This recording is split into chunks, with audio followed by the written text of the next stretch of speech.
Arabia అనగానే ఎడారి, అందులో తిరిగే బిడార్లు గుర్తొస్తాయి. కానీ ఈ గడ్డ మీదే విజ్ఞానం వికసించిందని, సైన్స్ ఎదిగిందని నమ్మగలమా? ఈ ప్రపంచాన్ని అర్థం చేసుకోవాలన్న ఖురాన్ మాట ప్రపంచ చరిత్రనే మార్చేసింది. 3 ఖండాల్లో సైన్స్ కు ప్రాధాన్యతను తీసుకొచ్చింది. మహా సామ్రాజ్యాన్నే సృష్టించింది. మరెందుకు అరేబియా దెబ్బతింది?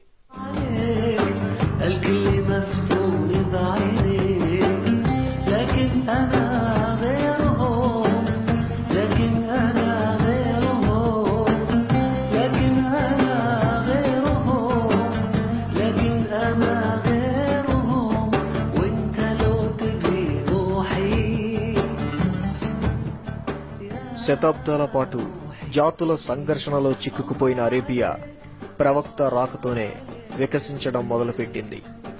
విజ్ఞాన అన్వేషణలో ఆరితేరిపోయింది.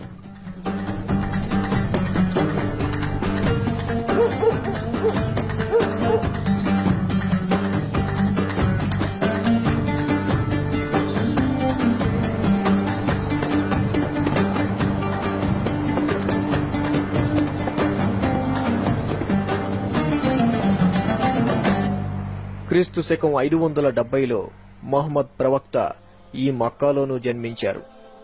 ఎక్కువ కాలం ఉంది మాత్రం మదీనాలోనే.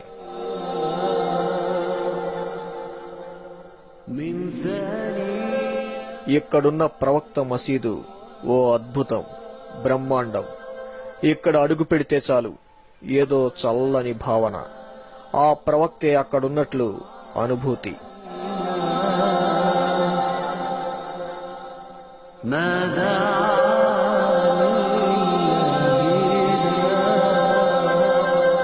మహమ్మద్ ప్రవక్తతో దేవుడు అరబిక్ లో పలికించిన విషయాలే పవిత్ర గ్రంథం ఖురాన్.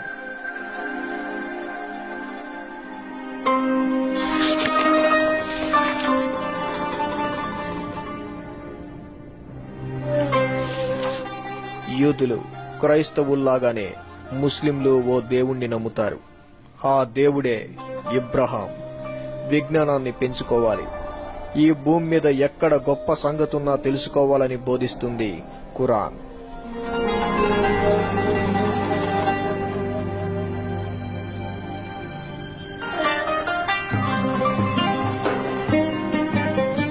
ప్రపంచాన్ని అర్థం చేసుకోవాలన్న ఈ ఖురాన్ సూచన అరేబియా ప్రాంతాన్ని సమూలంగా మార్చేసింది. రెండో స్వర్ణయుగానికి పునాది వేసింది.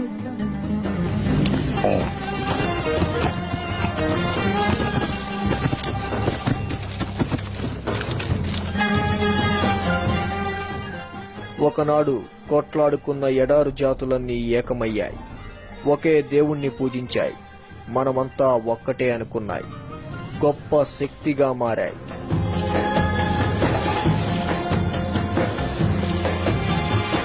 ఆనాటి నుంచి యుద్ధాలు చేశారు. గ్రేట్ రోమన్ సామ్రాజ్యం కన్నా ఎక్కువ భూభాగాన్ని జయించారు.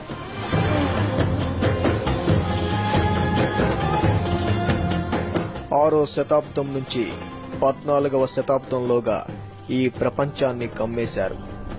యూరోప్ అంధకారంలో కొట్టుమిట్టాడుతుంటే ఇస్లామిక్ పండితులు ప్రాచీన గ్రంథాలను అరబిక్లోకి అనువదించారు.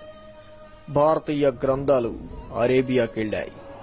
అసలు ఆనాటి స్వర్ణయుగానికి విత్తనం పడింది ఈ అరేబియా గడ్డ మీదనే. నెమ్మదిగా కొత్త ఆలోచన విధానం అరేబియా నుంచి స్పెయిన్ వరకు వెళ్ళింది. చివరకు ఇండియాకు, ఇండోనేషియాకు చేరింది.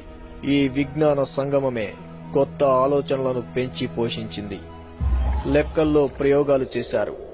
ఆల్జీబ్రాను సృష్టించారు అరేబియా పండితులు. సైన్స్ నిలదొక్కుంది ఈ కాలంలోనే.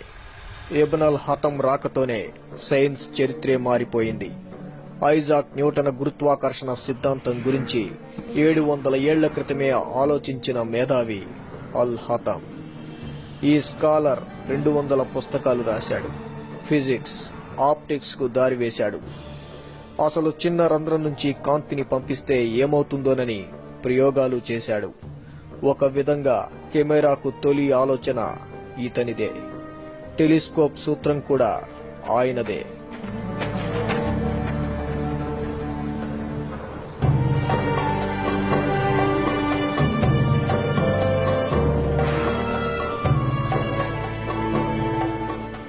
అందుకే సైంటిఫిక్ మెథడ్ కి ఇతనే పితామహుడంటారు. అరేబియా గడ్డ మీద ఏర్పాటైన తొలి విశ్వవిద్యాలయానికి ప్రపంచం నుంచి తెలివైన కుర్రాళ్లు వచ్చేవాళ్లు. విజ్ఞాన దాహంతో కళకళ్లాడిపోయేది ఈ యూనివర్సిటీ.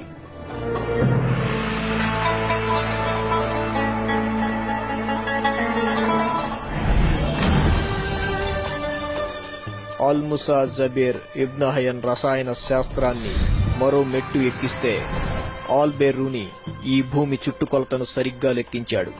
ఇదో అద్భుతం.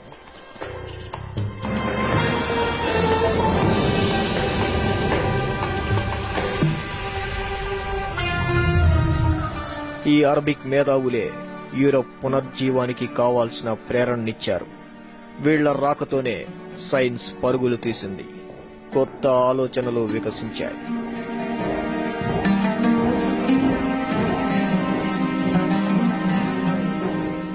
ఈ ఇస్లాం స్వర్ణయుగానికి ధీటైన కాలమంటూ ఏదీ లేదు. వైజ్ఞానికంగా 3 ఖండాలను వెలిగించింది. ఈ ప్రపంచంపై మనకున్న అవగాహనను మార్చేసింది.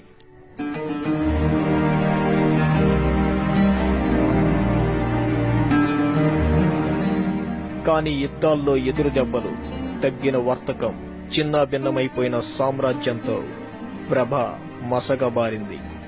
నెమ్మదిగా ఆ స్వర్ణయుగం జిలుగులు పోయాయి.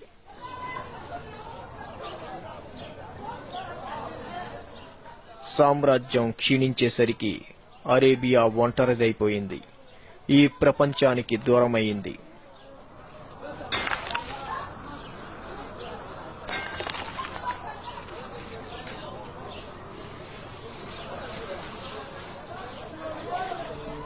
వందేళ్ల క్రితం అరేబియా అంటే ఎడారి జాతుల మధ్య ఎడతెగని సంఘర్షణలే.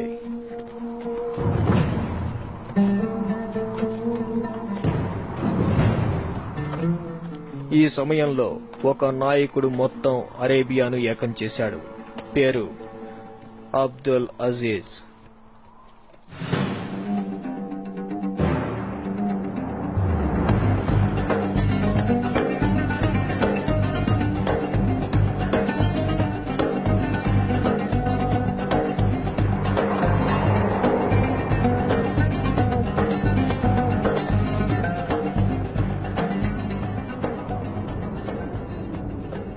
అధికారానికి డిప్లొమసీని కలగలిపి కింగ్డమ్ ఆఫ్ అరేబియాను సృష్టించాడు అబ్దుల్ అజీజ్.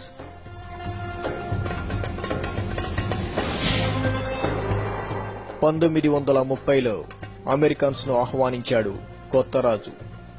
చమురు నిక్షేపాలను కనిపెట్టగానే భవిష్యత్తుకు తిరుగులేదని అర్థమైపోయింది.